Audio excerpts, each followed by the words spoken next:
Mais bon Dieu, comment je peux vaincre l'ascenseur émotionnel? Voilà, c'est une belle thématique et je voulais vous la partager parce que là, je sors d'un comité de direction avec un client qui est en pleine phase de transmission.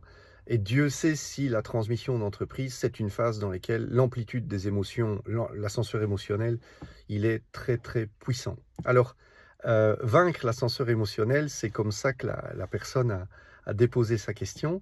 Et personnellement, j'ai un problème avec la sémantique de vaincre l'ascenseur émotionnel.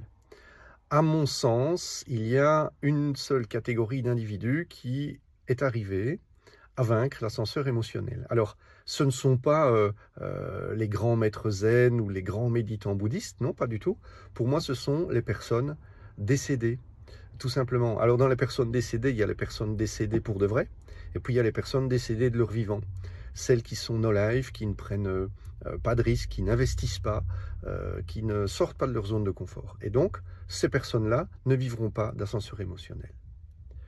Donc, conclusion, si vous êtes entrepreneur, que vous investissez, que vous faites des projets, vous vivez une dose d'incertitude qui est énorme par moment. Donc, il est totalement naturel et même totalement sain de vivre des ascenseurs émotionnels. Alors, ma proposition, plutôt que d'apprendre à le vaincre, c'est d'apprendre à danser avec, c'est d'apprendre à l'accueillir et de se dire, bah, évidemment, c'est OK, on est dans une phase de transition, on est dans une phase de transmission, donc oui, l'acquéreur, il est en train de refaire ses calculs, bah, ça va prendre 2-3 semaines. Et pendant ces 2-3 semaines, bah, je vais en voir de toutes les couleurs.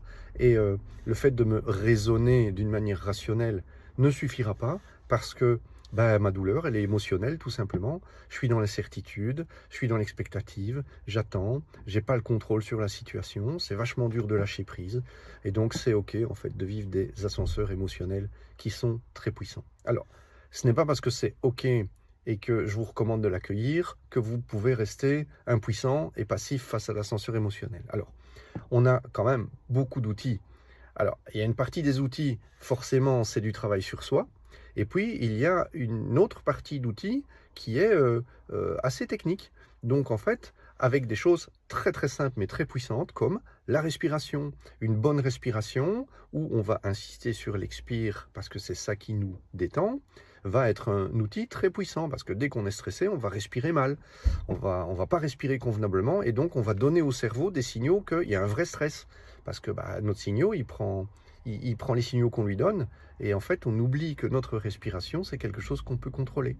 Nous pouvons nous mettre en état de conscience modifié grâce à l'auto-hypnose, à l'hypnose. Nous pouvons, grâce à l'hypnose et ainsi que d'autres outils, placer des ancrages, donc c'est-à-dire se générer une sensation de bien-être, une sensation de calme intérieur. Évidemment, tout ça, c'est du temporaire. Ce sont des choses qui doivent être renouvelées et ce ne sont que des outils qui nous permettent de traverser d'une manière plus fluide et plus sereine ces inévitables ascenseurs émotionnels que nous connaîtrons tous en tant qu'entrepreneurs, en tant que personnes amoureuses, en tant que personnes dans le deuil, dans l'attente, dans l'incertitude, etc. Donc, il y a une bonne nouvelle en fait à retenir là-dedans. Si vous avez des ascenseurs émotionnels, bah, c'est que vous êtes vivant en fait. Et c'est ce que je vous propose de retenir. Je suis Patrick Collot, j'accompagne les entreprises et les organisations depuis une bonne vingtaine d'années maintenant, dans leur développement, dans leur performance et aussi dans le fait que ça se passe en sérénité. Si vous avez aimé, si vous avez trouvé de l'intérêt, commentez, partagez, faites parvenir ce message à quelqu'un dont vous pensez qu'il en aurait besoin. Ça lui fera du bien. Bonne journée.